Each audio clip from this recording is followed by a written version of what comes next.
I asked for your hand in marriage.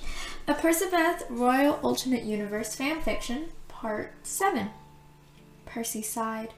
He and Annabeth hadn't hung out like this in so long. He had really started missing it. He looked up to see that Annabeth was fully focused on the laptop screen in front of her. She loved these detective shows about mystery and murder. Something about solving the puzzles laid out in front of her and seeing if she could do it faster than the characters made TV show watching fun for her. Percy just liked the mindlessness of it all and interesting characters. Her fingers ghosted over his scalp. Percy closed his eyes and hummed in comfort. It was safe to say that he was a sucker for head rubs. Annabeth also loved playing with his hair, so while they watched shows, his head was in her lap. And it was a win-win situation for them both. Opening his eyes again, Percy saw how Annabeth's eyebrows fluttered and then raised. Ah, she had solved the case, and right he was when a smirk appeared on her face, right as the characters started to catch on. Typical, she muttered under her breath. Percy laughed a bit. He really had missed this. With all the princess and betrothal things, Annabeth had just been so busy, and so had he. It was like being hit with nostalgia from something only a week prior.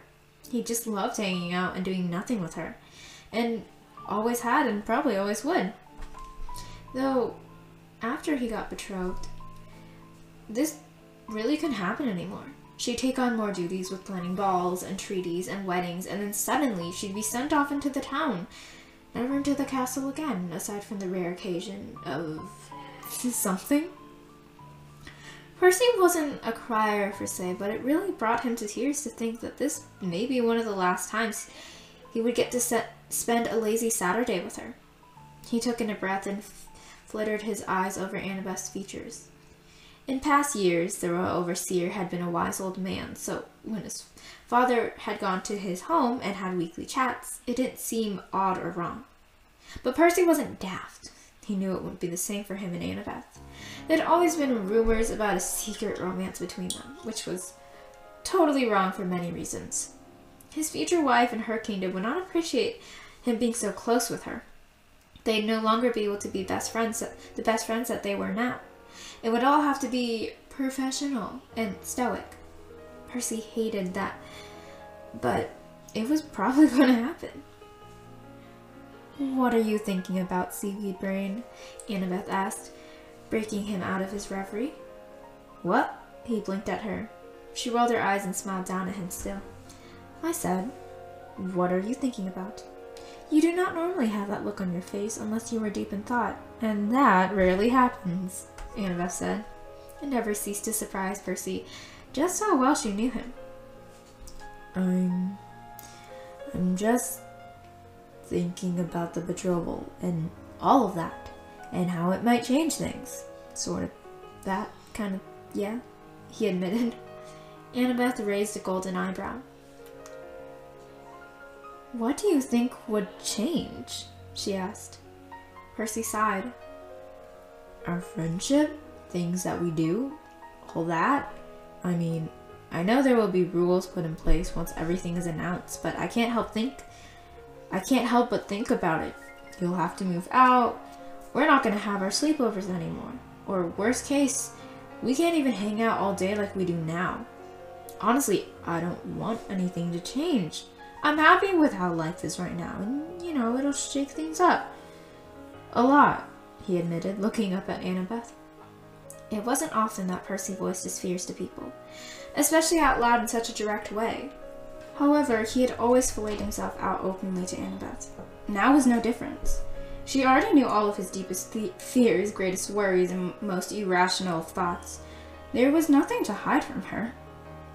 Annabeth smiled softly at him and pushed his messy hair out of his eyes in a sweet and gentle motion.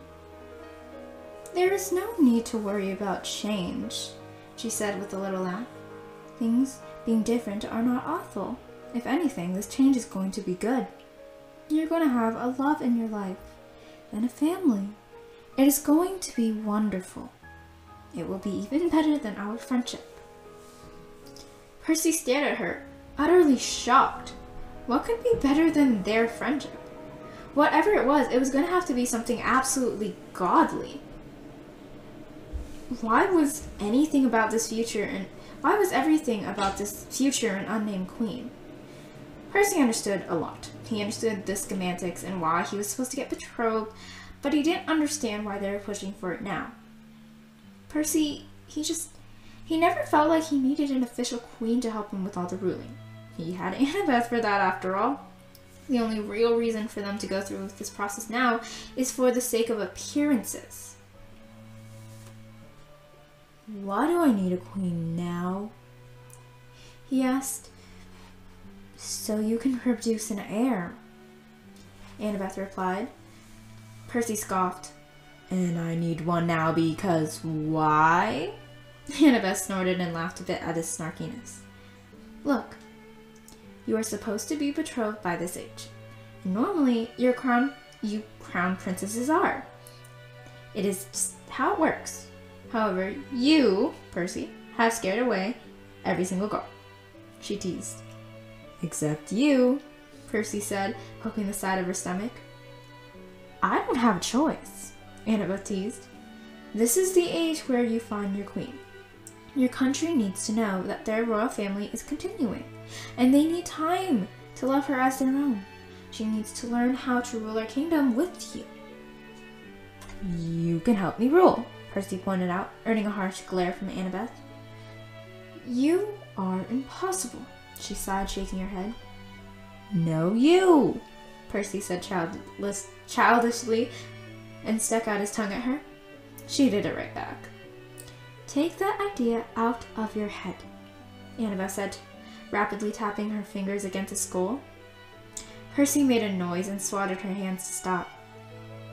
Percy sighed and slumped down in Annabeth's lap. I don't like the process, he said miserably. Oh, really? Annabeth said sarcastically. No, seriously. I know you hate it. I get it. It is a really fast process, she said with a smile. It's too much for my brain to handle, Percy said miserably. She frowned at him and shook her head. Do not say that, she reprimanded him. Percy pouted at her. You are a person who likes genuine connections. I understand you do not enjoy the speed dating type of ordeal, Annabeth said, putting up quotation marks, air quotes. It was true. Percy valued well-spent times. Before a person was inaugurated into his daily life, he had to see them and talk to them a lot. The idea of just picking a queen, Annabeth was well aware, was foreign and wrong to him. Hey, Annabeth said, snapping Percy back into his senses. You know, I want you to fall in love too, she said gently. I am supposed to choose a queen for you based on our kingdom's alliances. I did not want to do that to you. I'm giving you time. Time to meet someone and fall in love because you like each other, not out of obligation, she explained. Percy silently nodded. Thank you, he said quietly. Annabeth smirked and ran her hands through her hair. Of course. Whatever would you do without me? Probably die. You would probably get yourself killed with that mouth of yours. Aw. But you love me for it. Yes. But not everyone else does. Their loss. No humor in their head. Grammar. It's a thing. Goodness, Percy.